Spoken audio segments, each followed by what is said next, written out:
Just some more Warcraft 3 Reforged. So I had to, like, come down off my high there that I got from beating this level. The sheer amount of, like, positiveness that just coursed through me when I got that mission complete. Oh, thank God. Alright, anyways, we're going to be going through the credits. I am the son of the wind and sky. The wind and rain, thunder beckons and I heed the call. Alright.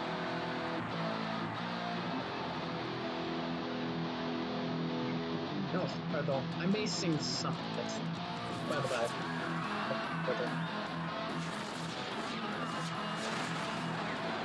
This is like some of my jam to rock out on as I play Heroes of the Storm, man. Especially when I'm playing as, like, one of the Horde characters. Like, come on now.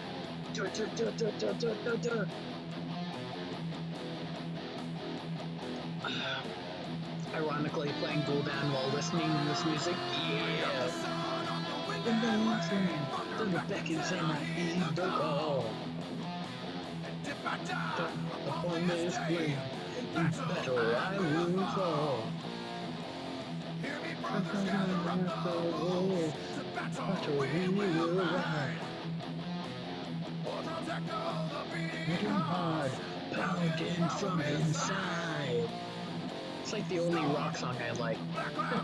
Fills the sky, earth. I hear my battle cry. Fire, thunder will bring more death from the power of the Horde. I mean, how does it not turn you into a Horde? I don't know what is, okay? Like, come on now. To the war song ground, the old man will I yield. To the black blood, honor, and steel. In my veins, and strikes at my command. I went from far to rid this land. Fall through the sky, earth, I hear my battle cry. Fire, thunder will bring more death from the power of the Horde. Woo! Look at that! I do miss the old one where it's just like a bunch of fighting. That was pretty cool. And where you had the like little artists rocking out, like doodad. I believe it was a doodad. You could both. Pretty cool. Oh my.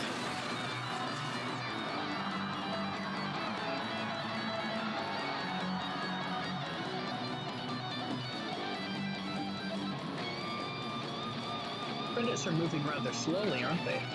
They usually go like 1.5 speed faster than this. Feels like, at least.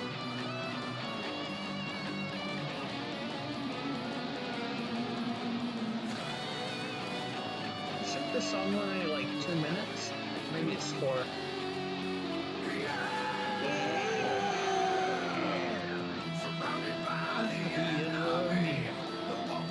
Among the hounds. Someone took the hunger to bring me down. God, I love this song. I will die. Over other storms, I will be reborn. Storm, back to the sky, earth, I hear my battle cry. Fire, thunder will bring more death from the power of the Horde. Storm, earth, fire.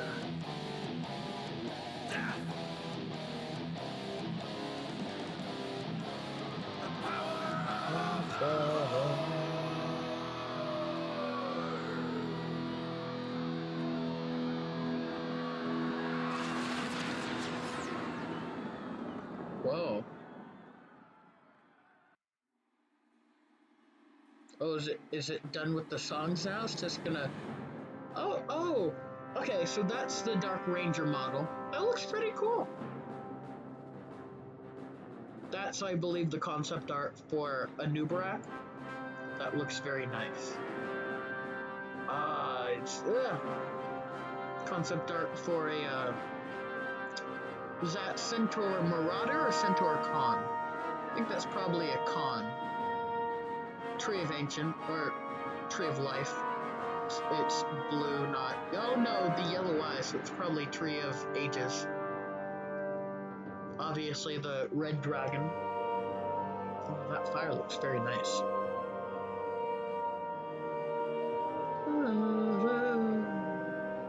Ooh. There you go. Some of the undead there. The undead, like, people say that they've, like, changed the aesthetic a lot, but, ooh, like, I love Kel'Thuzad because it just reminds me so much of, like, playing him in Heroes of the Storm. Because they added those chains, and I love that aesthetic. That's the mountain giant, of course.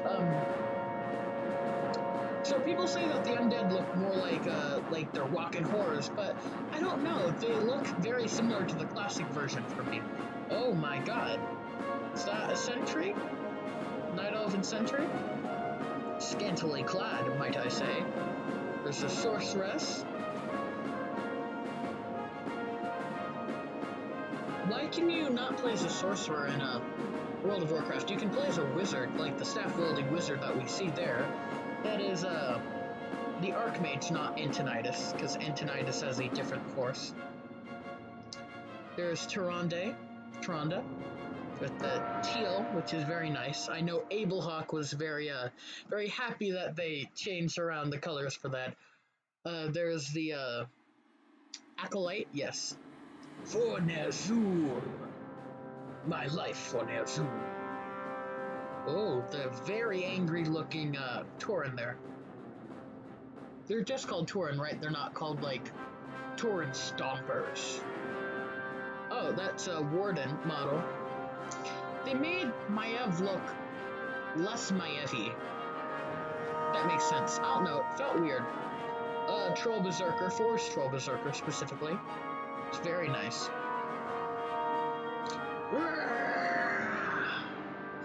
Ooh, Goblin Shredder. Man, playing through that campaign was very fun. Oh, that's the melee storm. I see the lightning and I think storm. Mountain King. I was disappointed to see. Oh, there's a Orc Shaman. I was disappointed to see that Belgen was just your regular Mountain King model, because I believe that he at least was colored differently in the original Night Elven units. You have the oh, oh, I'll attract the enemy with my human call. I'm so wasted. There's Arthas astride Invincible.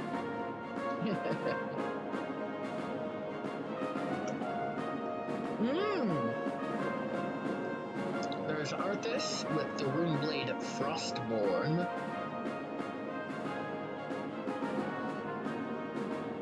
Oh, is that an Orc Grunt? I think that's an Orc Grunt. Looks disgusting and amazing. I love it. Oh, there's a Tauren. That's Tauren. Is that a Tauren Chieftain? I don't know. A Satyr. Oh, it says Satyr at the bottom too. That's cool. Tanyan Shin.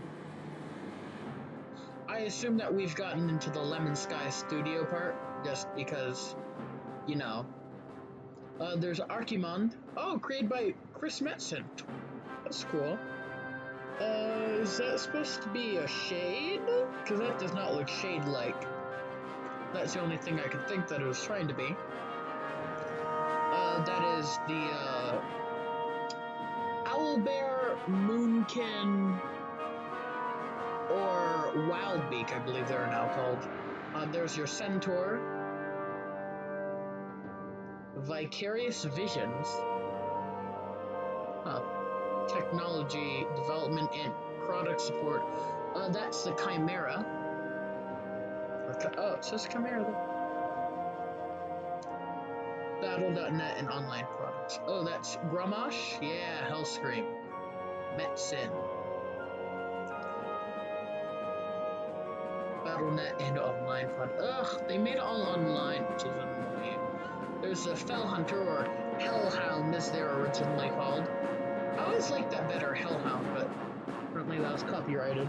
There's Illidan Stormrage, Betrayer. Man, there's the ghoul. It's so cool. Like, this story, like, it enraptured me from a young age. Obviously, you know, I'm still very young. 15, yeah, sure, you're an old man. But, like, since I was, like, I'd say, like, 7 or 8, like, I've been playing this. And, like, the story is just, like, I dug my heels in, so to say, put myself firmly in the story. I love this. With all of my heart. That is a troll. I don't. Troll axe thrower? Troll trapper? One of the more famous Illidan pictures. And I just, like, I gravitated more with the orc side of the story because, oh, there's Chen's, or not Chen's himself, that's just Panda, Bendarin, but not Chen specifically. That's Naga Myrmidon. Even though I, like, gravitated more so with the orcs because of their whole story of, like, we failed, let's atone for our sins, right? That was, like, and just them trying to put that behind them, but having that, like, one guy who's like, no, we're making a mistake, we need to go there, and then him, like, ruining everything else. But in the end, he sees, not just he sees the error of his ways, because that's kind of like, well, too late, man, you caused too much damage, but, like, him paying the ultimate sacrifice to free not only himself, but the rest of his people, like, yes. But the Arthas story is also very, very well done. Some extremely quotable moments. I love that Murden line. They actually used at the end there. You lied to your men and betrayed the mercenaries who fought for you. What's happening to you, Arthas? Is vengeance all that's important to you? Obviously I didn't do that voice like justice at all. The voice acting in this game is another thing that, like, really just sets it apart from everything else. It's so well done. It's so expressive, and you can tell what the individual characters mean by what they're saying. And they say it with such conviction, too. And, like, I guess that's a critique, like, for Reforged, is that the way that they've done it doesn't do justice to the voice acting. Especially with their overuse, because they're like, well, we got walking models, let's use that now. But they use that too much. Case in point, in Dreadlord's Fall, the mission where, I spent so long on it, where, it's Sylvanas and Vermothers, and they're taking down, Deathrock, right? That mission. And in the beginning, it's the beginning cutscene, and it's Sylvanas, and she's talking, and Vermothers is like, a direct assault on the walls would be folly, milady. And she says, I have no intention of assaulting the walls. And he says, well, let's get going. Well, we can still leave quickly before he knows. And then he runs. In the original, he runs as he says that, but in this, he walks away. And that seems like such a minor detail, but it matters. It matters because it shows how uncommitted Vermothers is. Like, he's in this because he's saving himself. He's not in this because he has loyalty to Sylvanas, right? And that run shows that. It shows that he doesn't trust in her plan. He doesn't trust in her ability to fight and do well because he ran.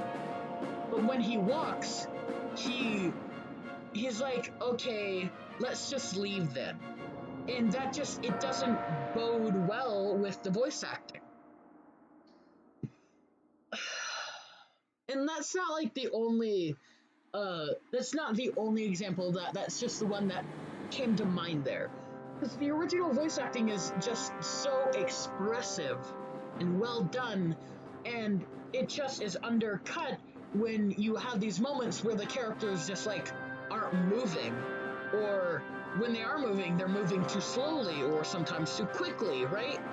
And again, that's like a hard thing to balance out, especially like when you have a large fan base where some people are telling you, no, no, no, don't change anything, and other people are saying, yes, yes, yes, change this, but only, yes, you can change, but only change this, this, this, and this, and they, split up between what you should change in there, right?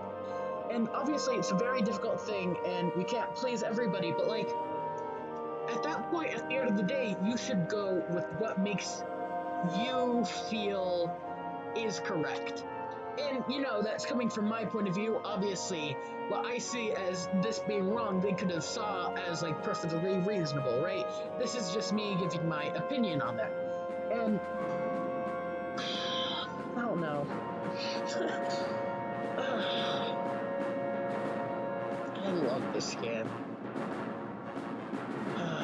This game is so fun.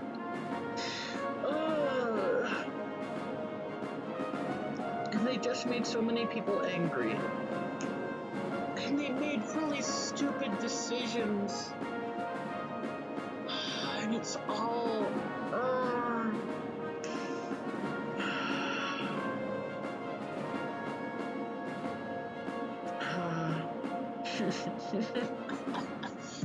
God. It's just cycling through things now.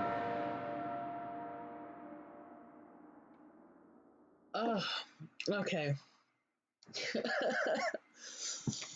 Obviously, right, I didn't really touch on these much except when I was playing through the Night Elves with the, and except here, when I was playing through the Night Elves with the, Dryad, right, and quoting their line. I never really touched on the whole debacle that went through this, so I guess I'll touch on that now a little bit. Right? Because, you need to fill the void here, I suppose. Like, the new end users license agreement, the EULA, it's like, I get why they're doing it. Why, if you don't know, the EULA basically says Blizzard now owns anything made with this engine, all the intellectual property, so on and so forth, and everything is copyrighted, and haha, we don't have to credit you, whatever, right? And that made a lot of people angry. My problem with that, obviously, like, people put legitimately hard work into these types of things. If you don't believe that, look at like Turnrow's campaigns. Turnrow made Rowan the Wise, Resurrection of the Scourge, Jeopardy for the Horde, and Malfurion's campaign? No. Malfurion's Quest, which is still currently being done. And that has been being worked on since, I think, 2012.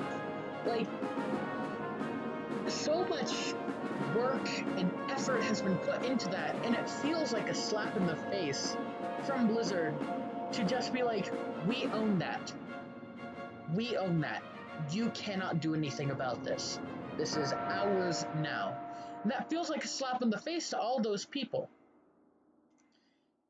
And it's not just Turnrow, right? Because there are many others who like put so much work and effort, and it really shows through with their campaigns.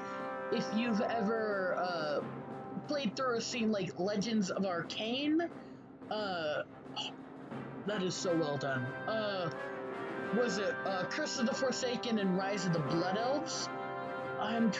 Is Tomo Writer, I believe, who made those.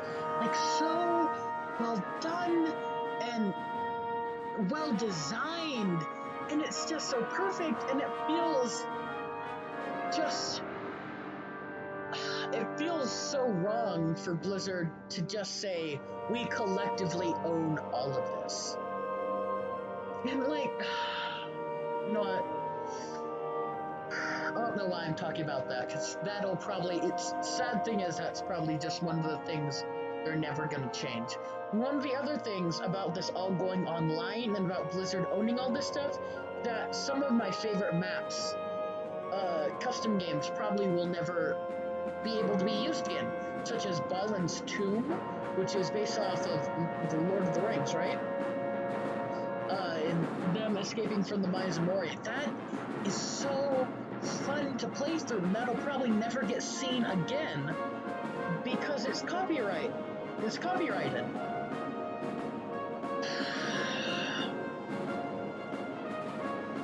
And then there are just some weird decisions that they've done, right? Like cutting out the Dryad line, which I will again repeat just because I love it. I'll attract the enemy with my human call. I'm so wasted. I'm so wasted. That legitimately one of my favorite lines ever spoken by a character. It's just so fun.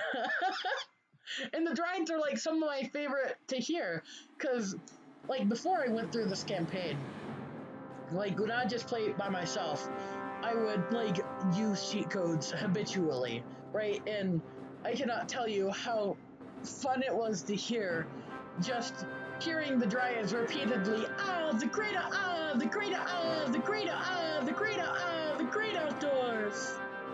It's just, my life for them, my life for them, my life for them, my life for them. Storm within, storm within, storm within, storm within. Oh, that's great.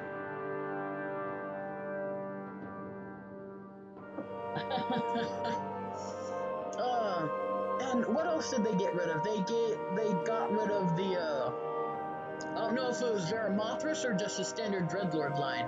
The one where it's like him killing a bunch of people and then he says, and that will conclude the presentation. Any questions? Like, I don't understand. Like, I understand why you'd get rid of that, but like, what's the point? What's the point in removing that line? It literally does not benefit you. And if you know that the launch is going to be controversial already, you really shouldn't be doing things that wouldn't benefit you, because then those will be shown in a negative light.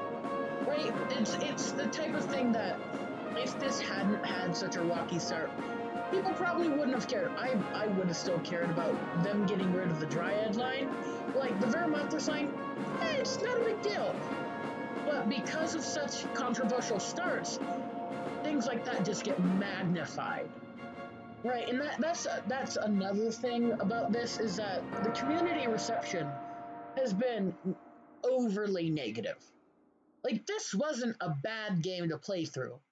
It wasn't. It is most certainly not a 0.5. I believe it rose to a 0.6 on Metacritic. It is not deserving of that at all. It's just the thing of like, people get angered by something a company does, and then they try and share that on social media. And I say try because what happens is they end up getting put in these little echo chambers where they're just filled with people who feel the same way, and then slowly that begins to grow and grow as those are like the places that news outlets look at, and it begins to spread, and then like it just begins to multiply beyond what it actually is. This is not a bad game. It just, the remaking of it had some questionable decisions, and another thing is just the well, I say the no communication with fans, right? I say that like they technically communicated, but they really didn't make it.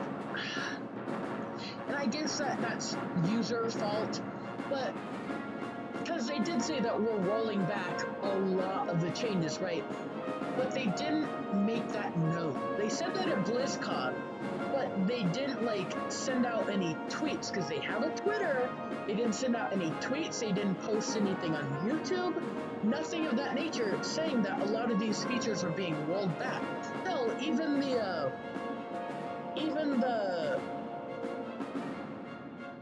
ordering site, I don't know if this has been changed, but like the place where you order the game still has the super dynamic cutscenes from the Purging of Stratham, Culling of Stratham level. It had that at least for a little while. It might still have that, might not. Like, that is not okay. But again, some of it's also user error in the fact that people should have, if people cared about this game, they should have been trying to find and look at every piece of knowledge that they could get. But what can you do? It's out now, might as well enjoy it, or do what other people are doing and go on like private servers. I know I'll be fine. I have like 3 copies of the original game on disc. I have 3 copies because what would happen is I got 1 copy, then I lost the disc, so I had to get another one because like that was when I had like an actual desktop, and then I believe I had to get rid of that. I don't know why. That was like mega years ago. That was so long ago. It's like out of my memory.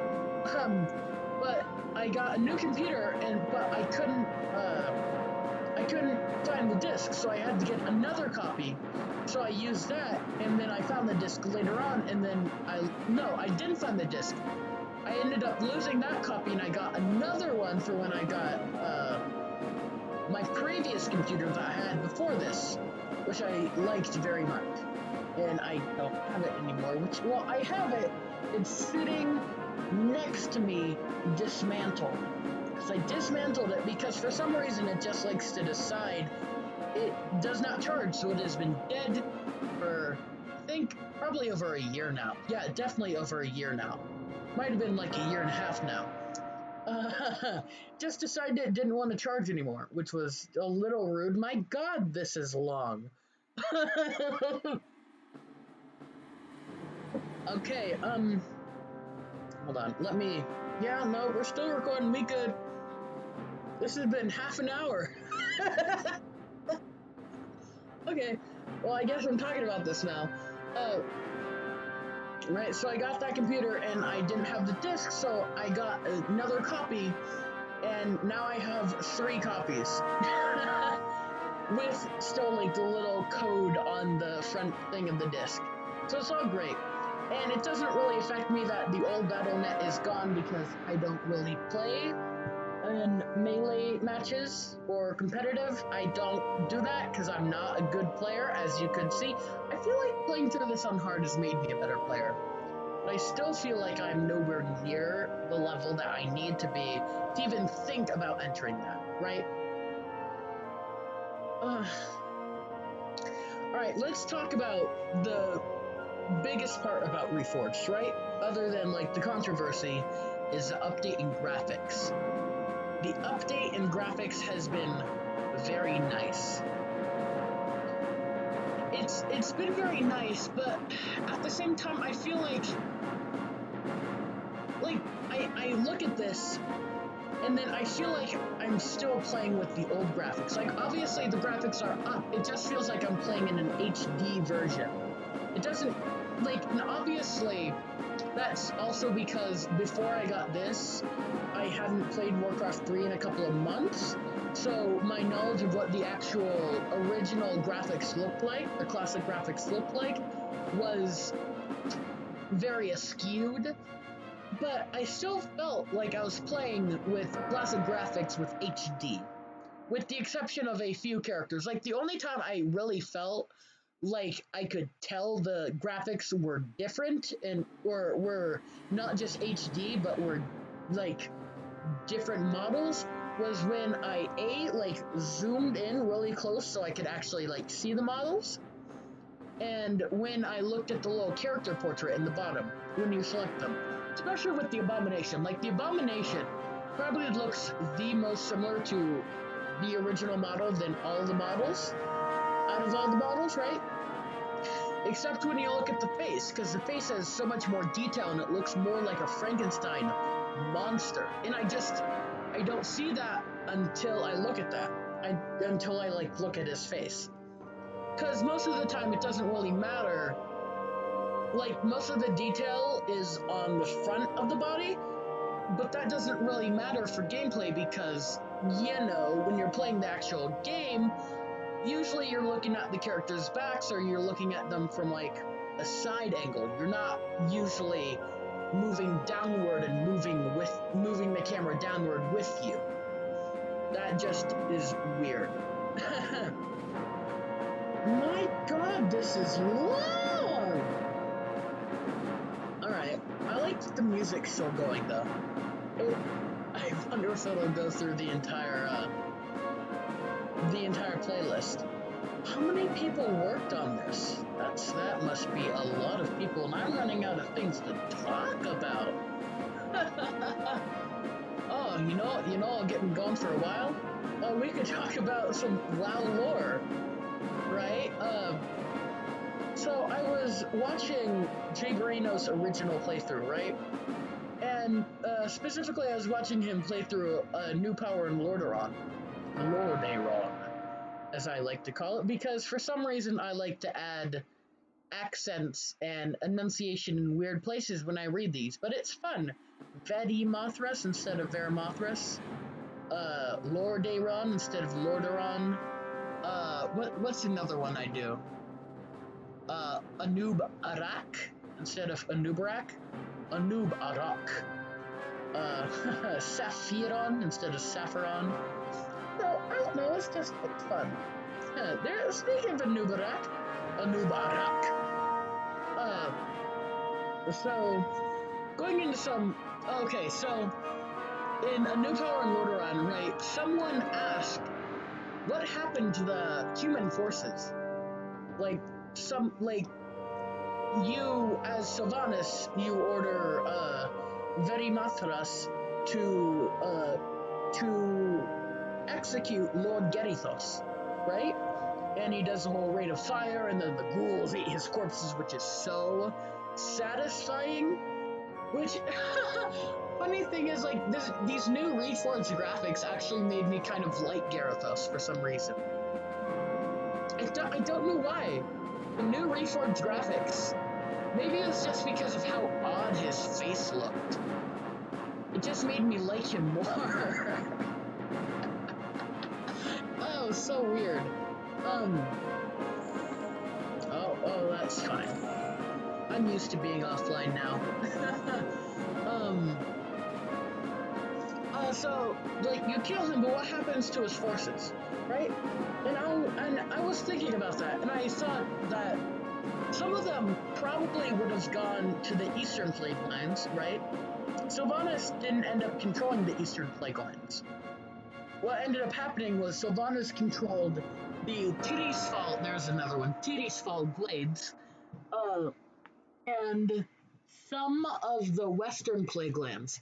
But the Eastern Plague Lands and the majority of the Western Plague Lands were firmly in the grasp of Kel'Thuzad, who was acting under order of the Lich King, as we saw Arthas had ordered him to, or had tasked him with watching over Lordaeron as Arthas set sail to protect the Lich King.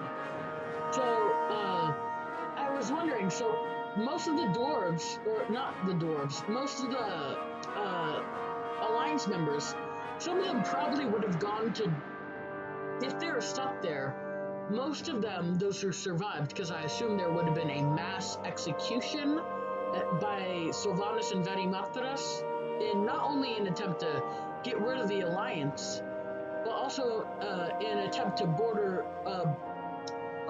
bolden their forces. Bolster. There we go. Bolster their forces. I knew it was a B word. I knew I'd get it. So those who survived probably would have gone to become like join in with the Argent Dawn, which would, I believe the Argent Dawn was the original one, right? Which eventually split off into the Scarlet Crusade and the huh. No, Argent Dawn is the like the one that ends up being led by what's his face? Oh Lord. I'll get it eventually. The Ashbringer, not Ashbringer guy, the one who eventually wields Ashbringer, but isn't the Ashbringer. Oh my lord. He is the he's like the last surviving member of the Silver Hand.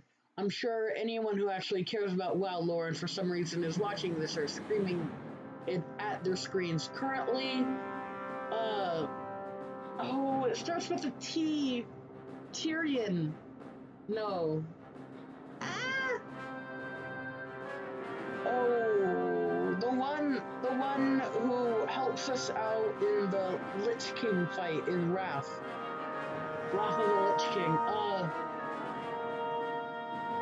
His last name starts with an L, I believe.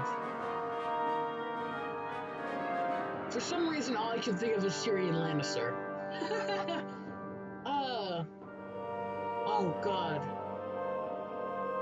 Well, oh, he dies in Legion. Oh, this is gonna really annoy me. But yeah, the Argent Dawn is led by that guy. Um, the Scarlet Crusade.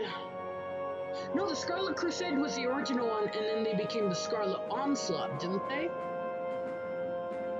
I believe they did. It was originally the Scarlet Crusade, which then fractured off with those going to Northrend becoming the Argent Dawn, and those staying behind in Lordaeron being the Scarlet Onslaught. Unless the Scarlet Onslaught was the ones who were corrupted by Balnazzar. Hint, Balnazzar survives, in fact, and corrupts the Scarlet Crusade. He makes Sadian Dathrohan, I believe it, yeah. No, he becomes Sadian Dathrohan. I believe by making Sadian Dathrohan kill his father. It's very interesting. The slow eventual corruption of the Scarlet Crusade was very cool to read about. And to learn about from Curse of the Forsaken was actually where I first learned about that, and that was very interesting. It's very cool and very interesting. I really liked that campaign. Curse of the Forsaken and Rise of the Blood Elves, although I never could beat Rise of the Blood Elves. Rise of the Blood Elves was so difficult. And if they ever implement custom campaigns, maybe I'll play that. For now, they don't have those, which means no Legends of Arcane, no... so much is missing, or so much fun is missing with the exclusion of custom campaigns, because I would just play custom campaigns since I'm horrible in multiplayer. So some of the Alliance members, some of them might have been bold enough to actually try and flee by ship to Cosmodan, and I believe Stormwind had been rebuilt at that point, so go to Stormwind as well. Actually, yeah, Stormwind had been rebuilt because I believe Arthas had attended, like, I believe Arthas was crowned a member of the Silver Hand, or a member of the Circle of the Silver Hand, in Stormwind Cathedral. I believe is where that happened. I don't know. It's been a hot minute since I've read Arthas. Which Arthas was such a nice read. I know a lot of people don't like that type of writing and don't like the book. I know Akalon in particular doesn't really like Christy Golden's writing style, her romantic writing style, but I find it very heartwarming and very nice, and like, the story between Jaina and Arthas was, it was so, it was very heartwarming until it wasn't. Oh, Arthas. Arthas.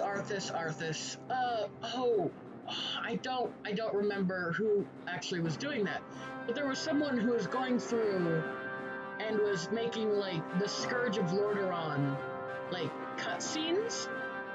It was like making them animatics, not animatics, machinimas of the Scourge of Lordaeron, and they went through the scene where Arthas meets Jaina again, and like they did this cute little hug. It was adorable. Where like Jaina went, she hugged Arthas, and like that is now canonical.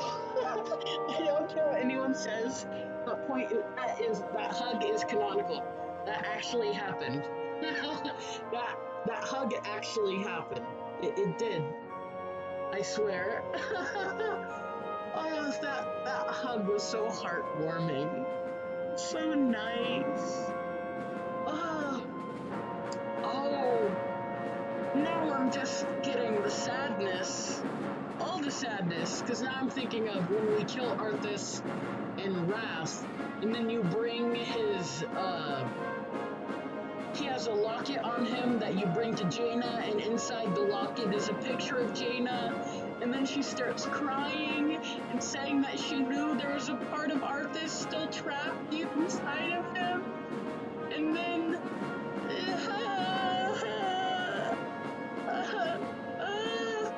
it's so and then you find out Muradin Bronzebeard is actually alive, and then you go through, you can loot on the Lich King, you can loot his old training sword, and then you can bring that to Muradin, and Muradin. Here we go, Muradin. You can bring it to Muradin, and he'll reminisce about like all training days, which it's so horrible. It's so lovely that Muradin was able to train Arthas in like the the forbidden way. Sorry, my mouse was blocking out some of the names there. Like not the forbidden ways, but like the dirty fighting per se, and it was like very nice to like see them bonding over that. But then you realize that is how he beats Kael'thas in the at the end of the book, when he's freeing the Lich King and he fights Kael'thas, he uses Muradin's trick that he learned from him on Kael'thas to gain the advantage, and it's like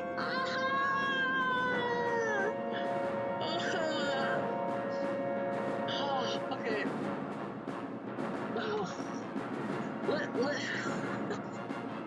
God, this is how long has this been? It's been 40. I think I've been fairly well at talking.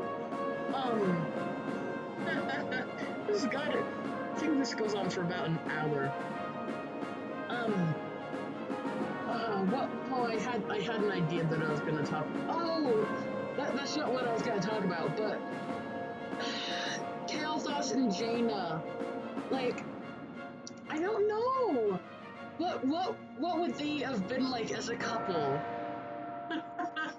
There's like some stuff for fanfic now, but like Kael'thas is one of my favorite heroes as well. Like as you can tell by my channel being named Brewwind, Sylvanas and Chen Stormstout are my favorites. Sylvanas Windrunner and Chen Stormstout being a brewmaster, Brewwind. It's a combination of my Battle.net profile being Brewmaster, and originally my Warcraft 3 name was Windrunner. That no longer exists anymore. But yeah, so it was like it was me combining the two into Brewwind, which I only really did because both Brewmaster and Windrunner were taken up on Twitch. By the way, I have a Twitch, which I never used it slightly. I I don't use it very often, but I use it slightly. Um, so Kael'thas and Jaina. Like, Kael'thas is probably another one of my favorite characters. Warcraft has just so many good characters.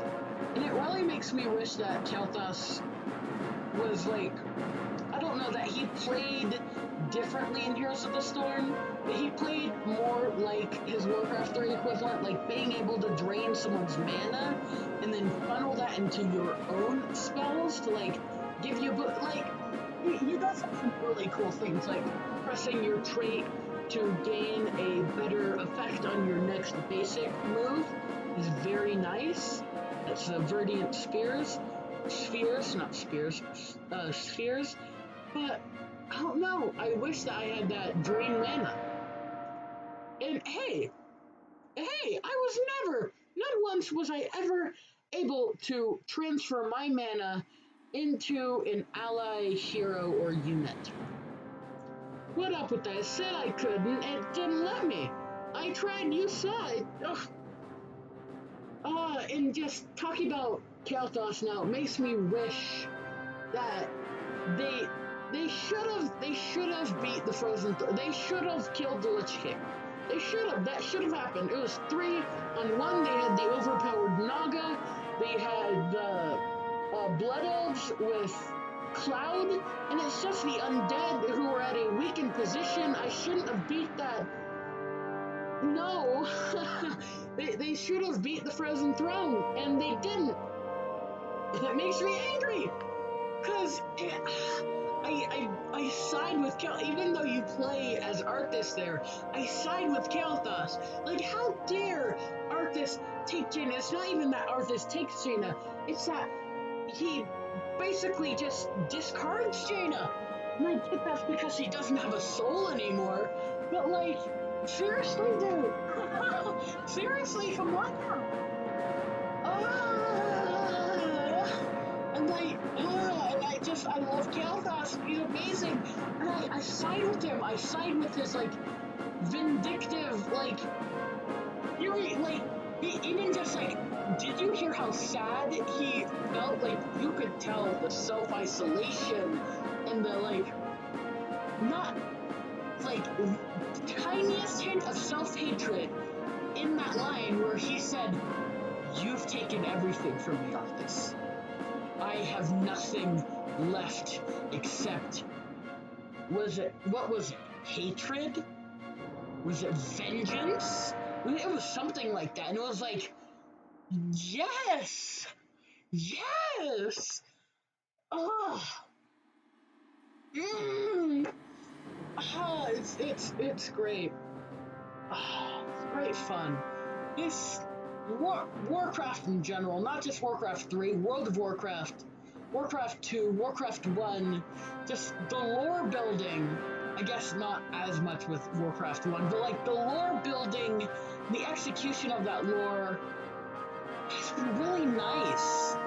I mean, some might say, well, Warlords of Draenor, well, Battle for Azeroth, yeah, well, those were actually pretty good.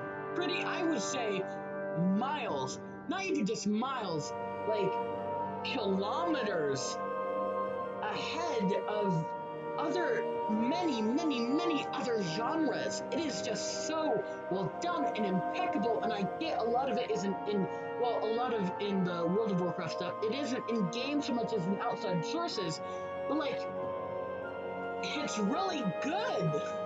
It's amazing, and I love it, and that is what it's not what hooked me. What hooked me was Warcraft 3 and the like, oh yes, the story, but like, not just that, like, RTSs in general are very enjoyable for me.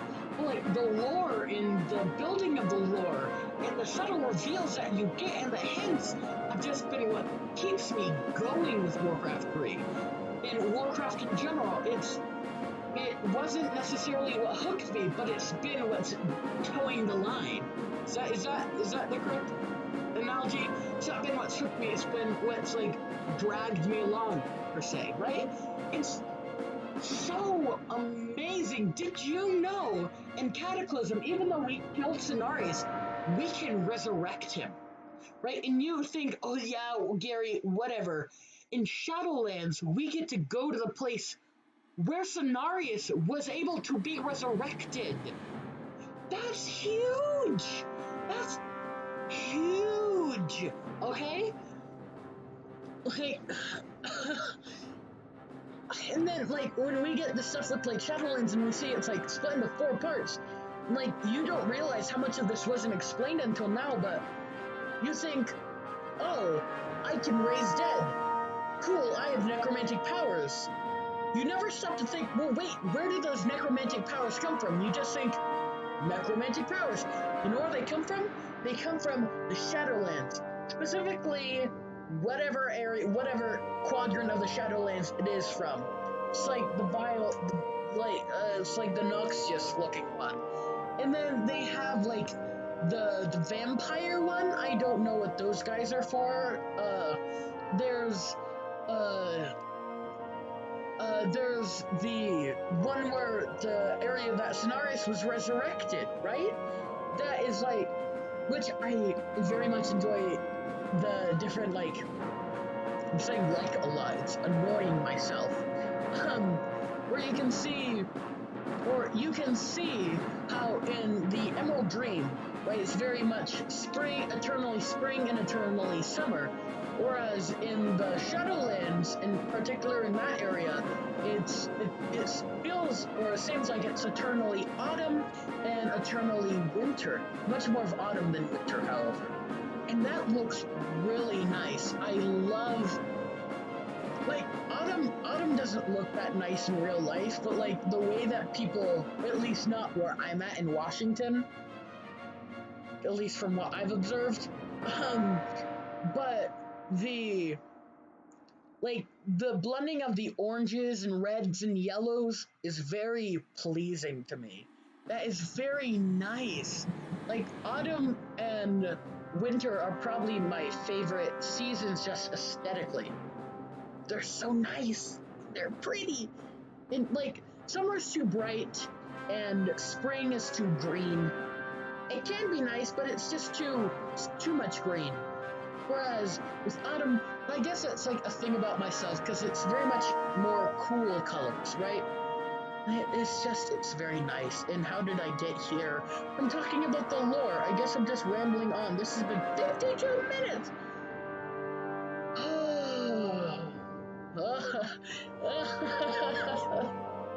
Oh, gods. Okay. I've like worked myself up talking about this. I love it. when Gary is allowed to speak freely without having anyone next to him to tell him, no, what you are saying is culturally insensitive. What you are saying is politically incorrect. You're not here. I don't care. It's fine. It's fine. It's fine. He's fine. I don't even know what to talk about anymore. I feel like it's kind of run its course. Oh, yes. Let's talk about the redone levels. Okay, there weren't many of them from what, unless they've redone the Rexar campaign, which I don't think that they have. The redone levels are, to my recollection, let's see if I can get all of them. The Culling of Strathhome. Is that it for the human campaign? The Culling of Strathhome. For the undead campaign, what's the Sunwell one called? Key of the Fall of Silvermoon. And Siege of Dalaran. Siege of Dalaran, so nice. Nothing changed in the Orc campaign, to my recollection. Nothing changed in the Night Elf campaign. The secondary Night Elf campaign, nothing changed. Blood Elf campaign, nothing changed. This campaign, nothing changed. Okay, so 3 levels changed. I feel like there was one more. Oh, oh, in the Blood Elf campaign, misconceptions changed slightly. Like, most of it was the same, but it changed slightly, so also count that. The redone ones, aside from misconceptions, because that wasn't really redone, that was more of like slightly terrain differently. I guess the Brothers Stormrage, like, they added more doodads and stuff in an attempt to block you from being able to transfer items, but that didn't work now, did it? Ha! The redone missions were very fun and very nice, especially the culling was, I believe, the peak of that, because the culling was when they were still testing things out, like before community feedback, right? So they're still testing things out, and they had recorded some voice lines, and those really added to it. I cannot tell you how much it added to that being fantastic. Like, I can still see it now in my brain. When you run into the military quarter and you see the peasants and you think, wait, why are they standing out here? And then they arm themselves and they ask, what have we done? And you think, my God, what am I doing? I'm murdering these people. They're defending themselves against me. Why am I doing this? Do the ends justify the means? That is a question that Arthas had to grapple with as well. And then they added the mini bosses. When you bust down the houses, you'll get Salam the Flesh Crafter, who says, and I can still hear his voice in my ear. He says, oh God, he says, go sniff somewhere else, pup. You'd best crawl back to your senile father and await the end of your reign. Yes! Yes! And he, the annoying finger of death. I'm getting angry just thinking about it. Then you have Meathook, who, I don't actually know what he says. I think he might just say, like, rend and tear. And I remember, Salam the Flesh Crafter drops, I believe, a Circlet of Nobility, and Meathook definitely drops a Medallion of Courage. And then just the little things that they added, such as with Mal'Ganis, every time that you kill him, he will drop a different item, and the quality of his items is dependent on, I believe, how many people you engage him with, and like what difficulty you're on. So getting Robe of the Magi and Belt of Giant Strength and Sobi Mask, I believe he drops a Sobi Mask. Like, those are only things you can get on hard mode as far as I'm aware. Those are really good items. And then I like that on those retrain maps, they didn't get rid of the secrets. Because the secrets are half the fun of the game. They didn't get rid of the secrets, they simply moved them. A lot of people, I bet you, missed Filson the Rat in the culling because he wasn't in the zoo, because there isn't a zoo, so they probably thought, he's not here. He is. I almost missed him myself, but then I thought, wait, that's an abnormally large rat, and I clicked on him, and lo and behold, it's Filson the Rat. And, you know, click, click, click, click, click, you got the Talisman of Evasion. That's a really good item, especially for Arthas and Muradin, who's going to be on the front lines a lot, right? So, especially for Muradin, because you want Arthas to be like healing Muradin when Muradin gets hit, but the idea is that he doesn't get hit very often, which is why you stack the Talisman of Evasion on him, right? The music is so nice.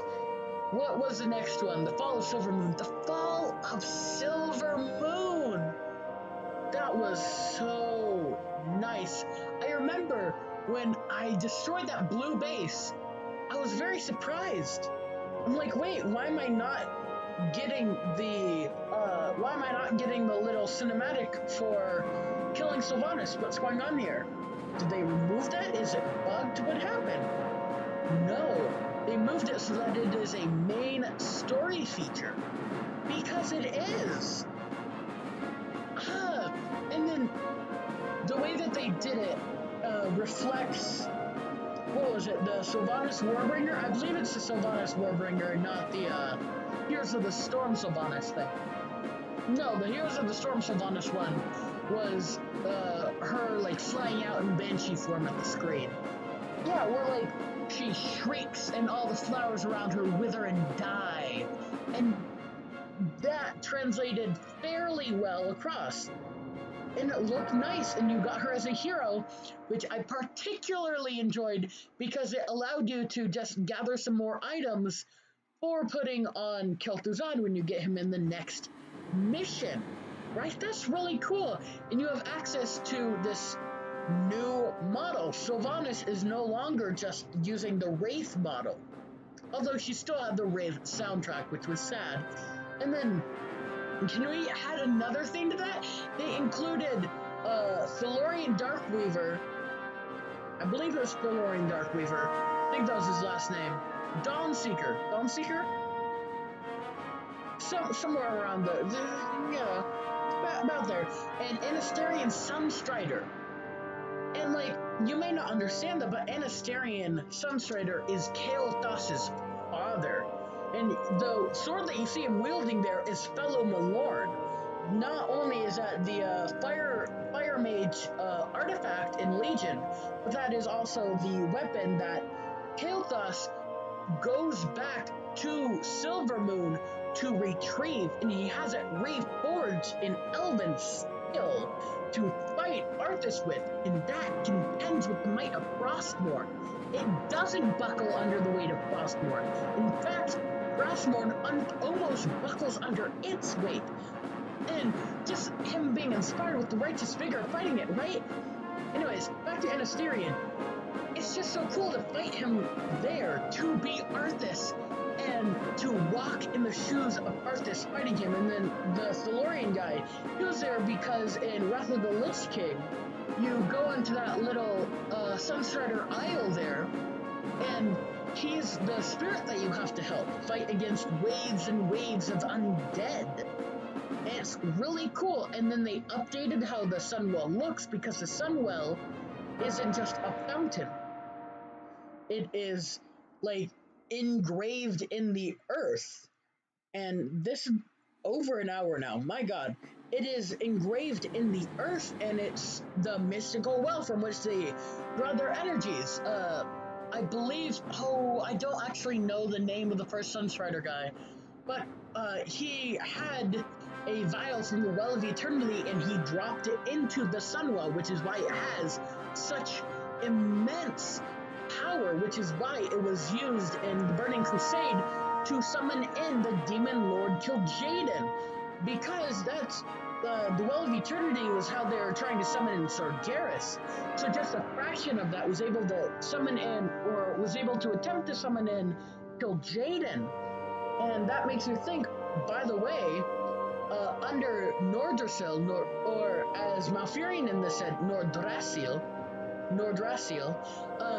under that is 2 vials worth of the Well of Eternity. That is double what was put into the Sunwell, which is incredible to think about, the immense power. And that is why Illidan was locked up, because he broke the law at such a tenuous time.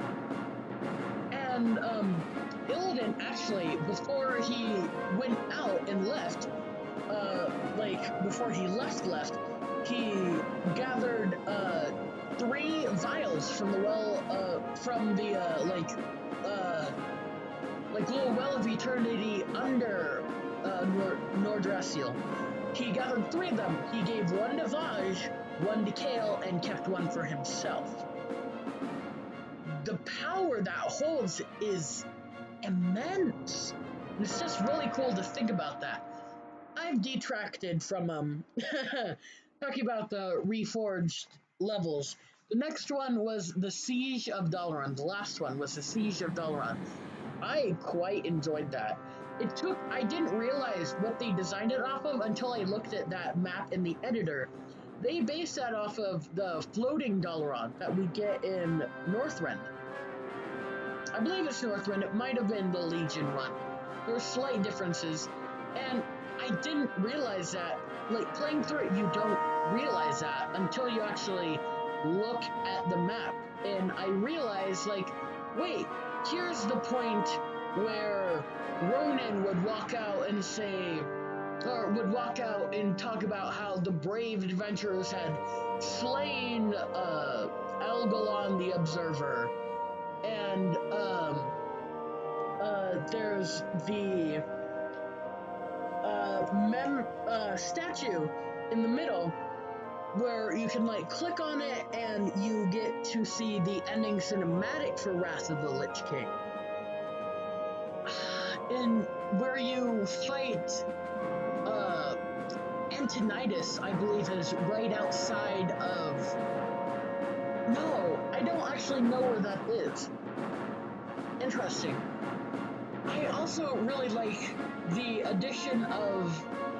They went so far as to add a new quest. They hadn't done that for any of the others, but it made sense because they were the Council of the Seven. You murdered the Council of the Seven because they were stationed in Dalaran. That was their duty, the Tirisfal Council, or the Council of Tirisfal. And you killed them and you gained their artifacts. It was really cool.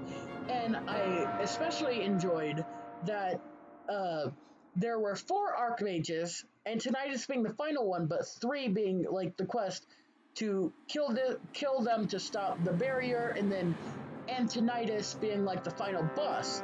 Because in the original campaign, it felt very anticlimactic to kill him, except that was another thing. They moved the cutscene to before the fight rather than after the fight, where Antonidas says, "It pains me to even look at you, Arthas." And then Arthas replies, "I'll be happy to end your torment, old man." And then he murders him, except in the Reforged, that was before the fight, and that was like the engager of the fight. That was pretty cool. And I like how the Archmages weren't just summon water elemental, Blizzard has endurance, or has brilliance aura. No, they had their own special abilities, which, what was the one right before Antonidas? Because I believe they had preset names, didn't they? I don't remember what his name was, but he had that mirror image, which was really cool. And then Antonidas summoned in the different, like, golems from the sides. That was very nice. It was just so cool to see how they redid it. And that goes into the misconceptions level, right? I was watching Witty play through that, and I don't think he realized it, because he was trying to figure out what was the point of that summoning pedestal up there. That, I believe, was supposed to be the ruins of the Spellbook of Medivh pedestal. I believe you're supposed to be in Dalaran at that moment, and you're like walking through the ruins of Dalaran, which, you know, makes more sense, because then you get imprisoned in the dungeons of Dalaran, right? And it's so cool. And I didn't realize at first where that Robe of the Magi +6 was, because originally there was this area that you could flame strike to get to trees to, and then you flame strike a specific tree which releases an albatross, and then you kill the albatross to gain the Robe of the Magi. Whereas in Reforged, you go to a suspicious-looking island, mind you. It was a suspicious-looking island. And you go there and you burn some trees, and there's a skink there. And then you murder the skink, and the skink gives you the Robe of the Magi +3. It's pretty cool. That was so fun. It's so fun. I love it. I don't even know how long this has left. This has been going on for an hour and 9 minutes. That's Archimond. Third-party credits. That has to be the end, right? Third-party credits, external art. Maybe it's not the end. Because the end is usually special thanks to, right? Oh, voiceover recordings. I actually want to see this. Voiceover recordings, English, Liquid Violet. Oh, those are like third-party credits. So those are like where they got the voice lines. Or like what company did the voice lines for them, not the actual people. Okay. For French, La Marque Rose Keywords Keywords Studio. Okay. I wonder. I know another complaint that people had in this was that especially the German voice acting, was just very bad and very off, and it wasn't good. My God, voice acting recording for the Russians, that's a lot. Huh. Voice acting recording, traditional Chinese, simplified Chinese, voice actors English. Here we go. Lorraine, Bruce, Kosha Angler, Jules Dejean, and Jane Perry. Jules Dejean. That sounds like a French name. Interesting. Brazilian Portuguese. Wow. That's right, because they probably had to, like, redo all of the lines, right? Not just... Because I don't think that the game existed with a Portuguese language option. I believe that there was only German, English, German, and Spanish. Possibly French. I don't think there was Portuguese. Castilian Spanish. Huh. Really interesting. Voice actors French. Akil Orsoni, Antoine Tome, Arnaud Leonard, Benoit Allemand, Bernard Bollet, Bernard Metois, Brigitte Lecordier, Brigitte Virtude, Christophe Perrault, Constantine Papaz, David Collier, Emmanuel Piertil, I can't get all of that, Vincent Violet, Marc Zidi, Martin Lemonois, Maxime Auro, Philippe Bonzo. Voice actors German. My, oh my, oh my, oh my. It's been really fun. I really enjoyed doing this. There's just such satisfaction in beating through this on hard difficulty. Like, I'll tell you this. After I beat the Undead campaign and I signed out, I went on Discord and I said, oh my god, oh my god, oh my god. People were like, what's going on? And I said, I beat a Symphony of Frost and Flame on hard difficulty. People were like, epic, great, wow. And I'm like, you don't understand. You don't understand the amount of dopamines that went through my brain when I beat that level. Because it's not just that was a difficult level, which it so was, but it's also just, I beat Warcraft 3. Like, yes, I saw the Rexar campaign, but that's a sit back and relax. That's not a, oh my god, this will be so challenging. Like, Rexar campaign, sit back, relax, have some fun, is what that is. The rest are, oh my god, am I gonna die any second? And for most times, the answer was yes. But in the end, the answer was no. We won. We beat it. And it felt so rewarding. It felt so nice, so good. And just, they don't understand that. Well, one of my friends is another Warcraft 3 player.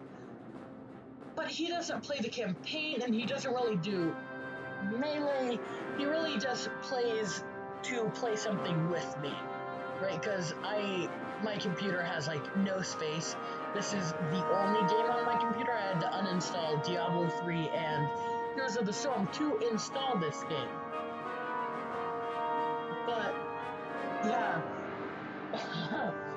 I think I may have convinced him. He said that he might play through the campaign.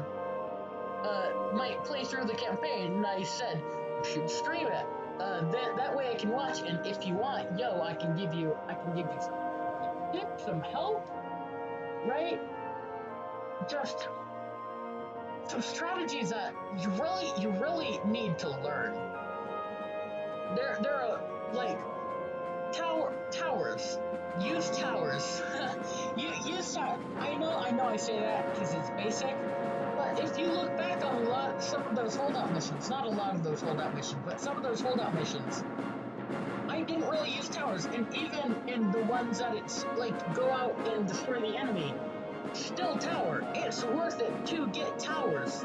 And you can see I really learned that lesson by the Frozen Throne campaign, especially with balancing the scales, right? So many treants, so many ancient protectors. But like, just use towers. Towers are useful, if not for killing the enemy attack waves and delaying them while you kill the enemy base, which likely isn't as fortified as yours, right? It's very, very good. Also, just pardon, sorry.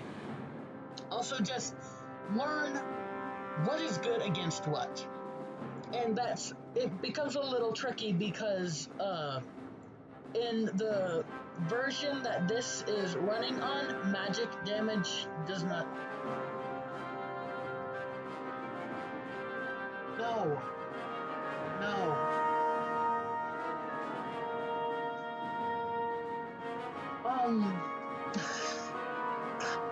Spring break. I don't have homework. That interrupted my thinking. Because magic damage doesn't exist in the version of Frozen Throne that the campaign is using. So that threw a lot of people off, but you gotta learn. And you could see, like, early on, even still with the Night Elf campaign, I was still looking, okay, this does piercing damage. Okay, so that means I need to get so-and-so out of the way. Which, it was interesting that magic damage didn't exist, and yet there was still heavy armor, which takes extra from magic damage. So the damage types were changed, but the tooltips for the armors were not. Which was very, very interesting. Also, another thing that people get, like, at least some people when we're playing through, I used to do this, would like tank with your lesser, like your units rather than your heroes, because I always considered like the heroes, unless they're like tanky melee units, I wouldn't want them taking damage because I would think like, oh, but like what if I lose my hero, then oh no, bad. But your hero takes reduced damage from everything except chaos damage. Takes reduced damage from everything. You want your heroes to be taking, even if it's like Sylvanas in the front lines, it's better Sylvanas tank than your ghouls. At least until Sylvanas is at low health. And another thing, like, the only way I know about this is because of Witty, but one thing that you learn is that when either your opponent is just A-clicking or you're up against the computer, you can have your low health units attack your other units, and the AI will deprioritize them because it sees your unit as no longer a threat. Oh my. Oh, I think we're getting to the end of this finally. This may not be removed or altered from any source distribution. Curl copyright and permission notice, copyright 1996 to 2019, Daniel Steinberg, Daniel hacks.se, and many contributors. See the thanks file, all rights reserved, permission to use, copy, modify, and distribute the software for any purposes wherewith with or without fee is hereby granted, provided that the above copyright notice and this permission notice appear in all copies. The software is provided as is without warranty of any kind expressed or implied, including but not limited to the warranties of merchantability, fitness for a particular purpose, and non-infringement of third-party rights. In no event shall the authors or copyright holders be liable for any claim, damages, or other liability, whether in an action of contract, tort, or otherwise arising from, out of, or in connection with the software or the use of other dealings in the software, except as contained in this notice. The name of copyright holders shall... Oh, well, I nearly got it. Oh, is that just like... Huh. Looks like it's just repeating now? Why did it... No, it's not. That's weird. Yeah, so I think that's the end. I don't know what I was talking about anymore. I've since forgotten. Oh, I close my eyes and I see that final level. Actually, no. I see a mixture of the Dreadlord's Fall and a Symphony of Frost and Flame. Which, a Symphony of Frost and Flame, by the way, is the best reference to a Song of Ice and Fire series. Ever. Symphony of Frost and Flame, Game of Thrones. It's Game of Thrones, of course. It's really good, except, sometimes, it kind of got a little bad, but I overall liked it. I thought it was really good overall. And I got the books. Because the books are interesting too. The books are very nice. Well written, I would say.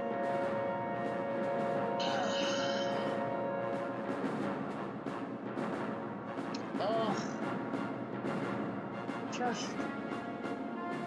I don't even know what to say anymore.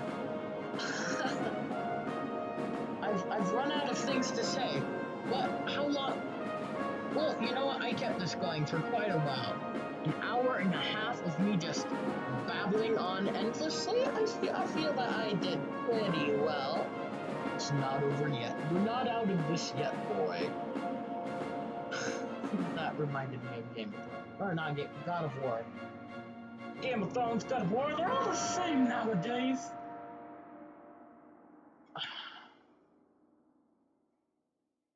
So, I guess, for some reason, if you're watching this, and you're interested in Warcraft 3, I would definitely say you should subscribe to, well, depending on what your interests are in Warcraft 3, definitely subscribe to Witty Warcraft and Jay Brino Plays. Definitely. And Azathan.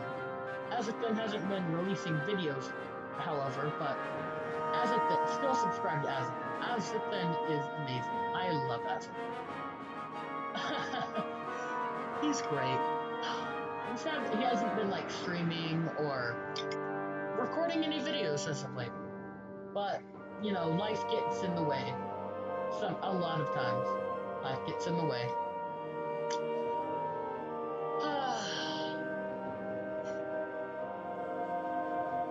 Well, I guess I don't understand why this is continuing, but I'm excited to see what the Rexar campaign holds. I'm excited to see how they change Rokan and Vol'jin and Rexar. I saw Rexar's model. And I don't know. I guess I'll get to my opinion of him when we get to that campaign, right? We're not there yet, boys. I sort of wish that they didn't continue with this basic track. The basic track is very fun, and I do listen to the track Human and Orc. I don't really like the Undead campaign or the Undead campaign. I don't really like the Undead music theme or Undead theme, and I like certain songs from the Night Elf theme, But the human and orc themes are probably my favorite, and I listen to those while I play Civilization 6. It's really quite cool. BSD license. Google, why are you talking about Google Incorporated?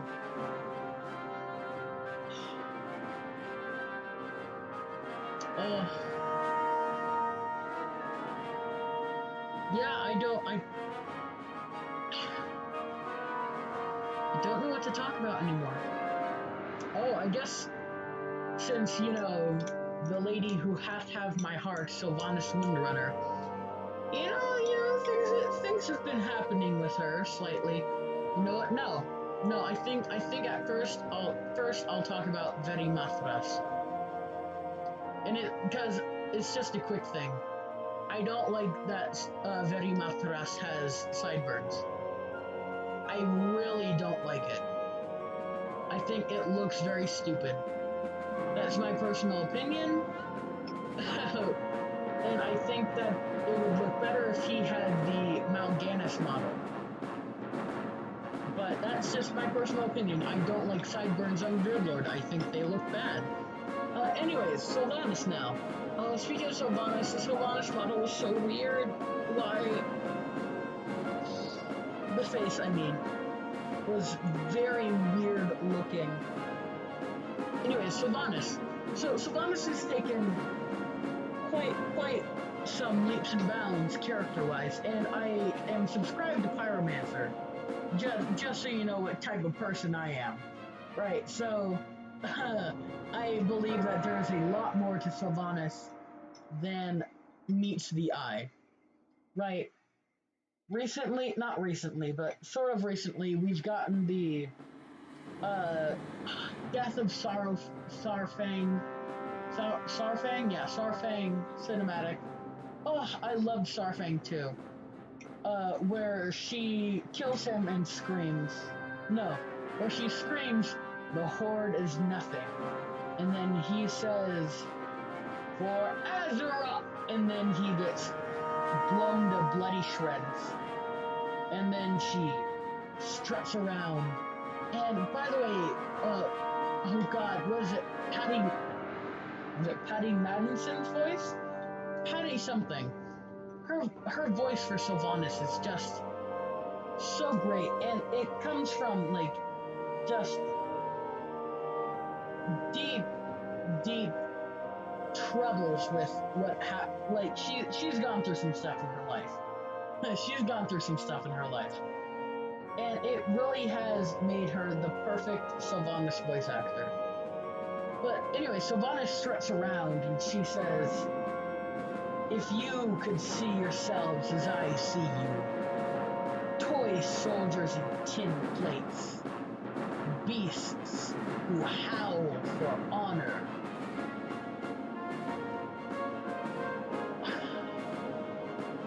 And then she flies away. Not flies away, she puffs away in smoke. My god, this is still continuing. She puffs away in smoke. And Sylvanas, I love Sylvanas and I'll always love Sylvanas. I'm just worried, not for how her character arc is going to end up. Like I said, the lore and the building of the lore is impeccable. I'm just worried how it's going to be translated into game fashion and how that is going to affect community view of Sylvanas. I'm sure that her actual storyline will be wrapped up amazingly, but I feel as though the community response won't be very positive. But Sylvanas has been, Azara, we saw Azara! I can't believe that we saw Azara and then we killed Azara. How do you just kill Azara? Like, I don't know. I don't think I don't like that we could just straight up murder Ajara and that we killed N'Zoth. We killed it, like, no.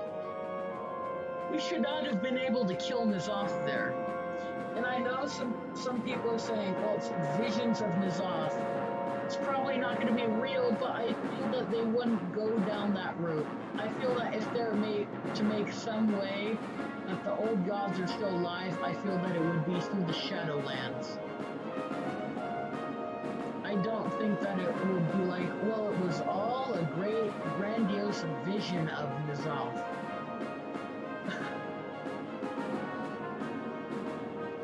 I feel like that would be a poor decision.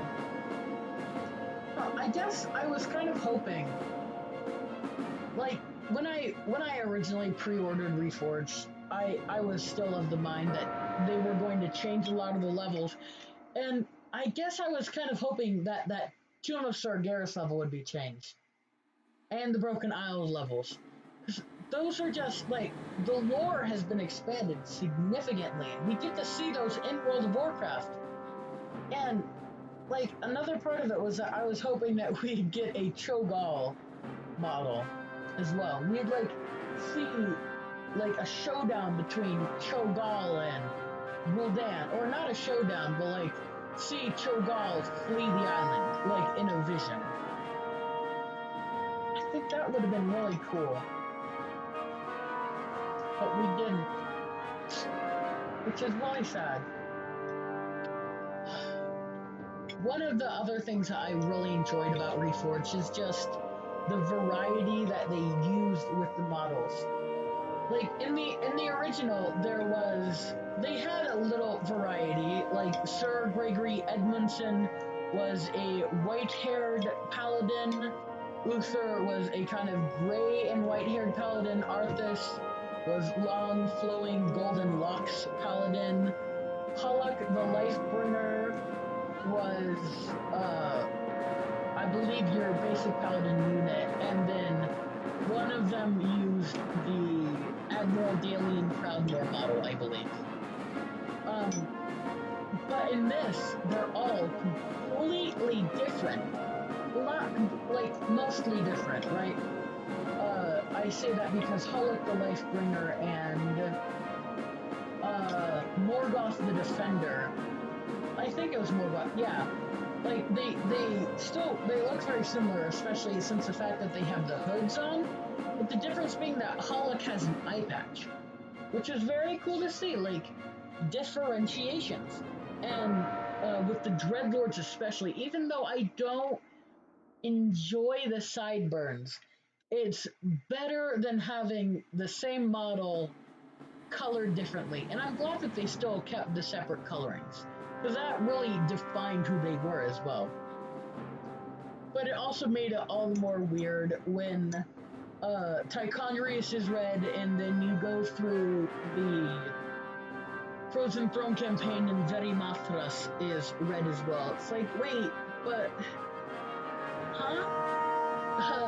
So they made different Dreadlord models, and they only reused one, which was the big beefy boy Anethron / Deathrok. Which is, you know, it's a good model. I enjoy that model. And I'm sure it'll get a lot of use in custom maps. So cool. So fun. And how, like, the melee heroes aren't just the campaign heroes, but rather the campaign heroes are, like, they have separate models, which is how I was able to, like, tell that Archmage wasn't Antonidas. Antonidas has a more armored horse, and he has bright purple eyes. And then the regular Archmage has, like, obviously, like, a less armored horse. Well, you can see it. And I believe even the horse was colored differently. I don't, Muradin especially. The Mountain King model has, like, a flowing black beard. And like, there are different, like, pauldrons and different armor textures that they wear and little doodads on them. Yeah, that one right there. And it's just interesting. Which, speaking of the Mountain King, it brings up another weird thing that they did with Reforged.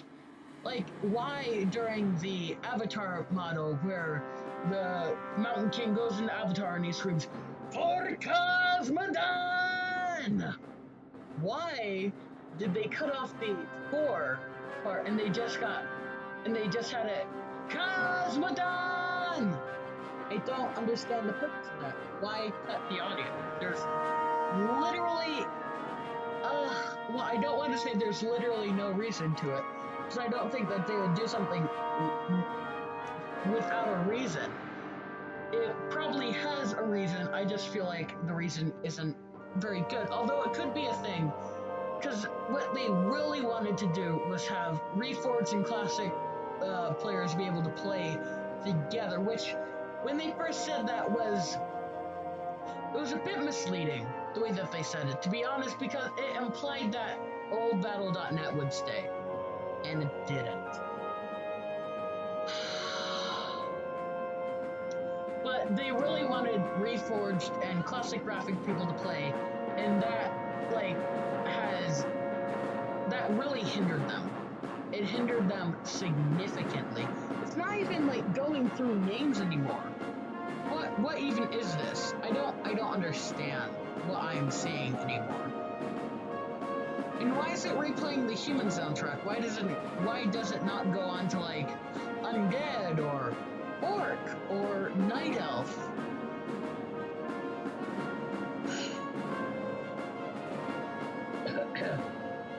I don't know.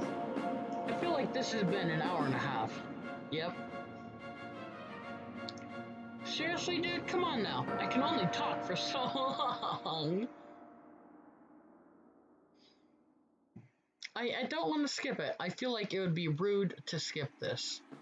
But it feels like they're almost imploring you to skip it. Feels like they almost want you to skip it, which is just, yeah. You know, I don't like that feeling. I don't like being told you should skip this. And I want to make sure that all the credits go off, because all these deserve credit. Everything here deserves credit for what it is done.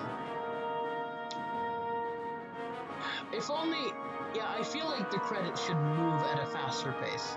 I feel like they're going too slowly for the amount of credits that there are and for the amount of space that they have. Implied software implied, including but not limited to the warranties of merchantability, fitness for a particular purpose, and non-infringement. That's literally the same wording as what I read before.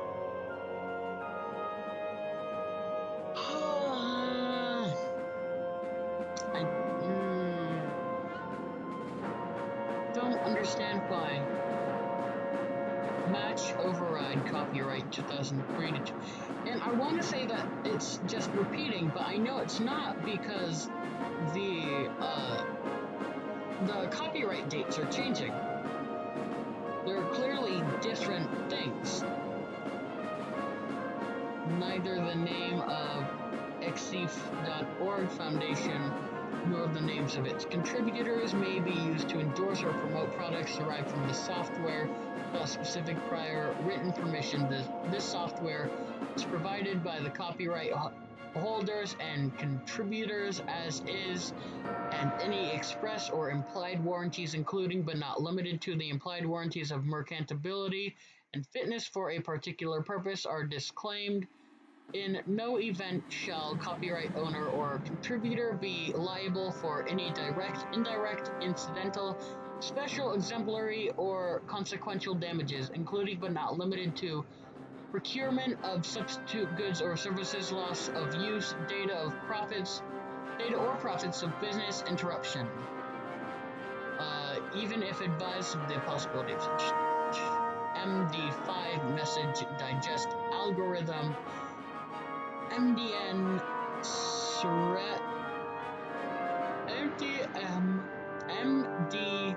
NSRE Sponder. God, looking at this artwork really actually makes me wanna play Heroes of the Storm, and it doesn't help that I was watching Pally Time. I think it was yesterday, but that's today for me.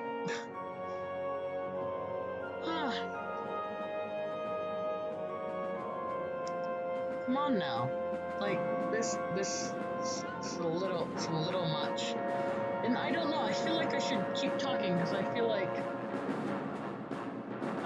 I don't know. I'm not gonna skip it because that's just rude. Everyone here deserves credits. I don't even know if I can skip it. I think I can. I think I can. I think I can. I think I can.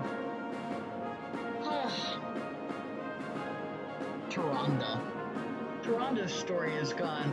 It stalemated for a long little while, and then it took a dramatic turn with BFA and the burning of Teldrassil, which really, Sylvanas, you had to go on and burn Teldrassil, like, maybe not. Like, with her whole accepting the Pact of the Moon thing, and becoming, like, the Dark Moon Priestess Lady, like, the vindictive Taronda's very odd, especially, like, you can definitely see hints of that, though, when you're playing through this. Because she is very, very opposed to the outsiders, and she murders the Furbolgs with little to no remorse. Even Malfurion comments on it, like, seriously, what's going on? You seem a little heartless, my love. And she's like, and she says it passive aggressively, I didn't have the luxury, or maybe it was like, not all of us had the luxury of sleeping for 10,000 years, or something like that. Which is, I don't think he deserved that, considering it was his duty. It was literally the thing that kept you alive during that time. If you didn't sleep, Ysera, or as Taronda had said, Ysera, would take away her immortal powers from the tree and be like, you know what?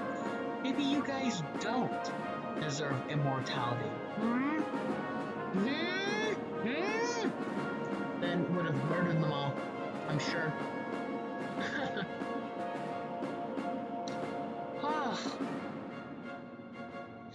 And like, it's such a small amount of pictures that they're cycling through.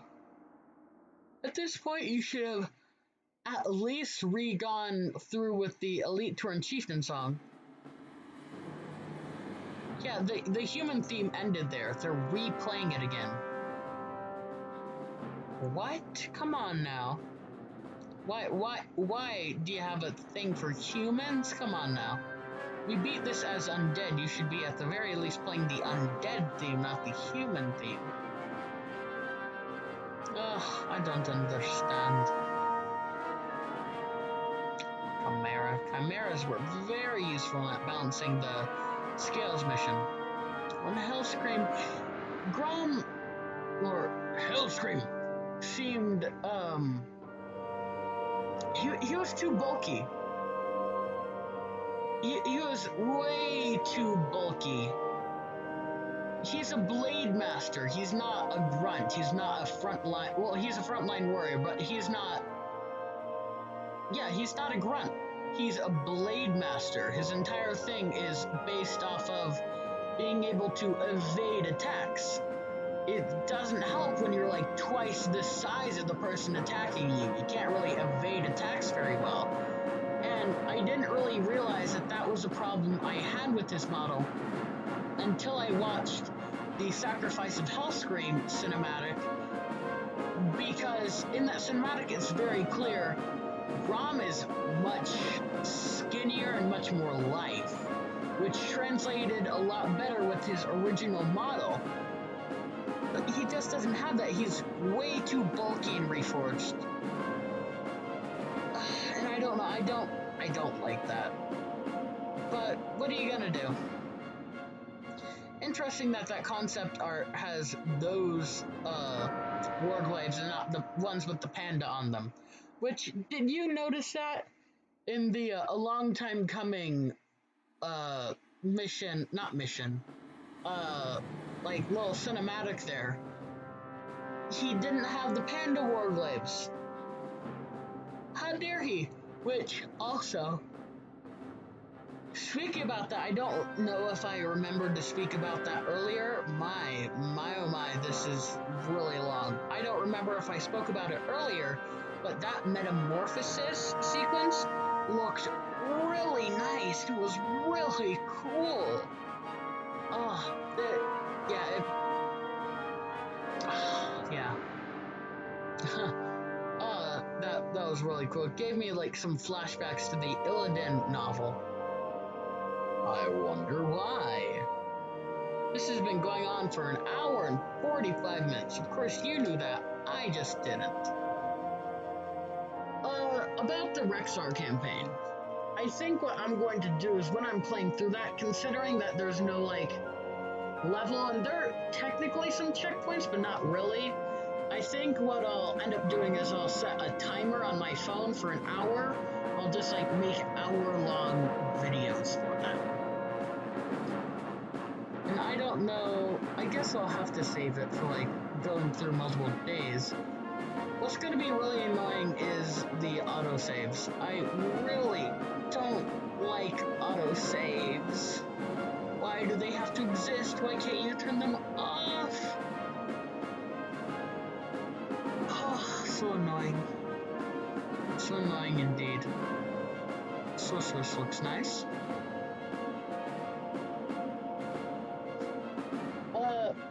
That reminds me of the idle animations. Like, the idle animations look nice, right? They're good, they just play too often. It's not very cinematically appealing when you are watching a cinematic and the, like, what was it with the, Kael'thas mission? And the emissary, as he was speaking, literally just, or was it the priests? I think it was the emissary, started twirling his staff while he was speaking to them. It's like, wait, but, no, you're why, no, but yeah. The idle animatics, or idle animations are cool, they just happen too often. Why? Why? What have I done to offend you, Blizzard? Why are there so many credits? Crediting the software with the following notice: Particle Effects non-disclosure add-on. Oh no. Dude. This is like... is that what they did? Did they combine the credits with like the stuff that you read in the terms of service? Yeah. It says non-disclosure add-on. You could literally just replace add-on with clause there. Non-disclosure clause. Like, come on now. JSON.org, copyright. Like, yeah. I think that's what they did. I think that they added the,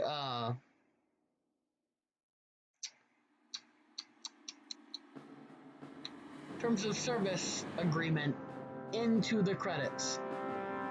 I don't know why they do that. I'm just keeping this on in case there's like a special thanks to in the end. So I feel like that'd be pretty cool, right? Right? If it'll ever get through it, however. That has to happen first. Normal people would not sit around for an hour and 50 minutes watching the credits, Blizzard. What? At least the credits in the original were entertaining. They were entertaining to look at. And they had a much better song playing in the background, and it was action packed. It was the Alliance fighting against the Horde, and then the Thrall, Rokon, and Gramash fighting off the dead, and it had Arthas playing the guitar, and it had the shaman summoning the elements. Now that was really cool. And this is just playing the human theme over a image slideshow. That's not entertaining. Why?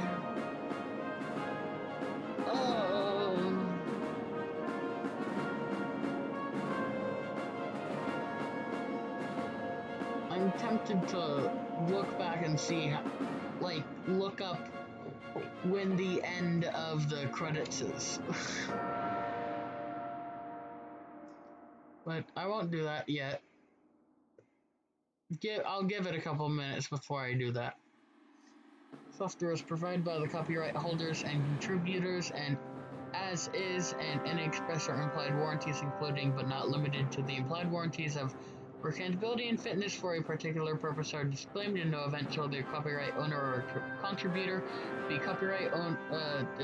be liable for any direct, indirect, incidental, special, exemplary, or consequential damages, including but not limited to procurement of substitute goods or services, loss of use, data or profits, or business interruption, however caused, and on any theory of liability, whether in contract, strict liability, or a tort. I was almost there. I almost got it. It's okay. It's back up now.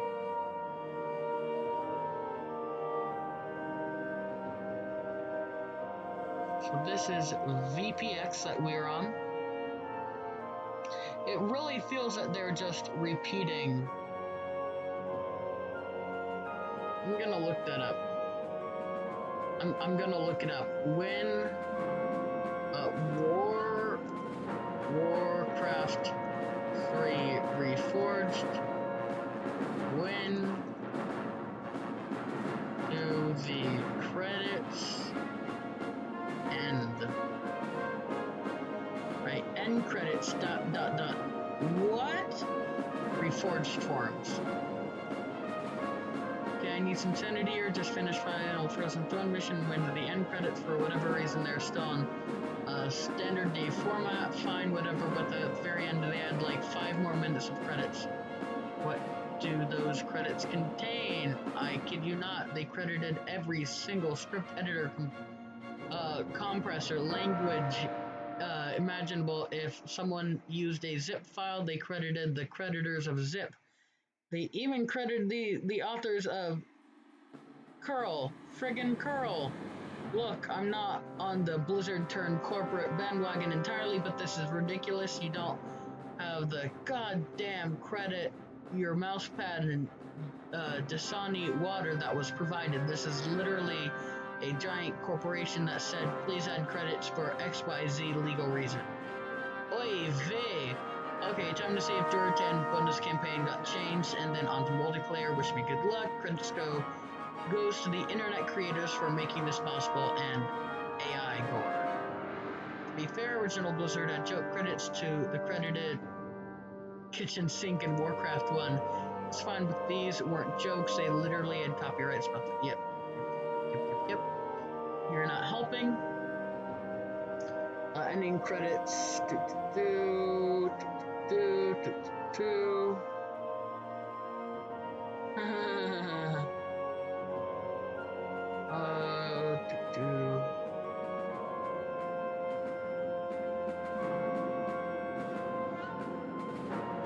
I don't know when the actual end.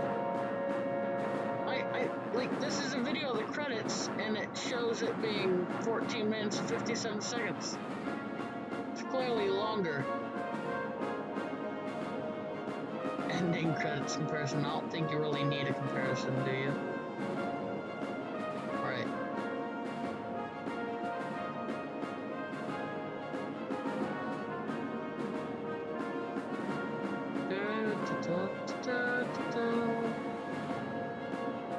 Alright. Oh. No. Huh. I thought it would never stop. I got the same scrolling bug. These credits are an endless loop, right? I finished the game yesterday and tried to wait until the credits end because I thought I wanted to see the post-credit scenes, but after 30 minutes I pressed escape, and I thought it has to be an endless loop because there's no way they worked so much. People on Reforged did not finish it in time. There were 30,000 people listed. Lol, no music at the end of the game here. Yeah, I'm starting to... Oh, it's over. No. The credits are over, but it's... Are you guys seeing this? Yeah, the credits are over, but... That looks different. We'll go through one more round of this. There's Archimond, and then I will end it. I apologize if I skip the end there. Dang it! Didn't think that it would keep playing though. There's our Boomkin. Boomkin. It says force of nature. That does not seem force of nature like though. Ugh, the centaur looked disgusting. I love it. Tauren hide? Their hats are made out of the hide of Tauren? No! No, I feel less bad about murdering them. Oh, but they have such a nice story associated with them. Such a nice story. That's in 96. There's the Hellhound. Come, you burning devils, Balnazar awaits. Betrayer. In truth, it was I who was betrayed. No guts, no glory. Yes. Oh, gnolls. I don't remember there being gnolls. Huh. Oh. Goblins! Where do you want us? Are you threatening me? Oh. What you want? Yeah, right on it.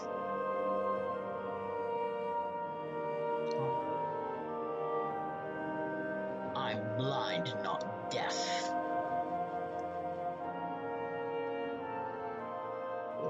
For Pandaria!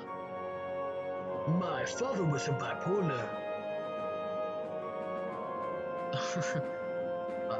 From the market, for the merch textile gun. Yes. Oh! I don't know the Dark Ranger lines. What joy is there in this curse?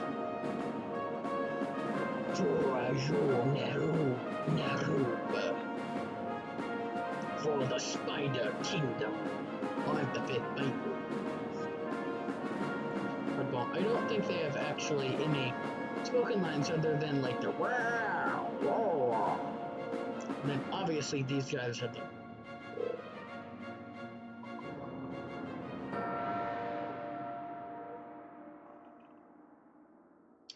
okay, then these guys have that. Yep, that's perfect, right? Oh, what you want? Oh no! The sleeper awakens. Witch.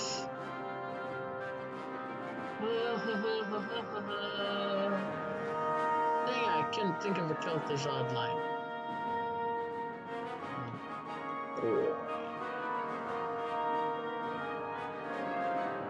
I don't think the sentries actually say anything. Again, that sentry is scantily clad.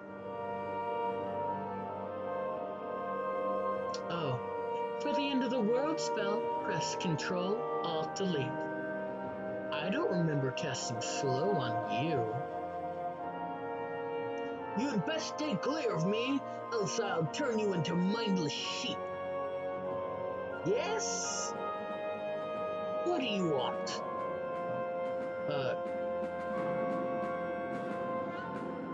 Oh, Bailoon. Oh, where shall my blood be spilled? Fonezu. Oh no. So, we got beef, something like that. Illidan is out there somewhere.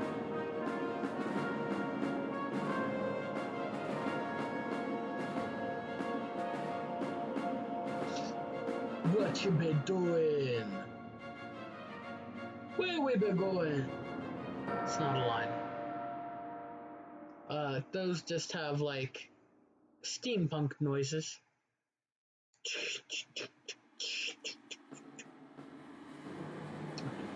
For Cosmodan!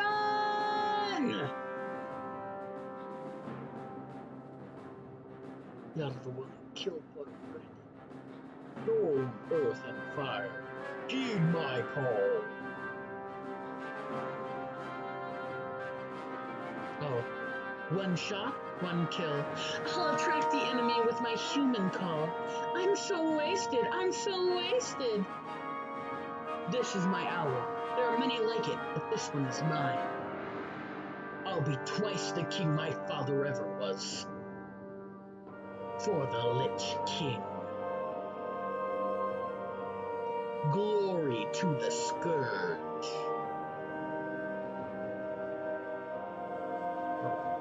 My life for the Horde. Me no talk like Yoda. Do I? Me so horned. Me hurt you long time.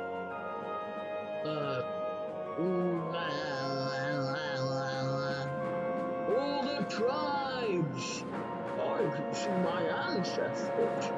Right, so this is looped around. So it is over. So escape.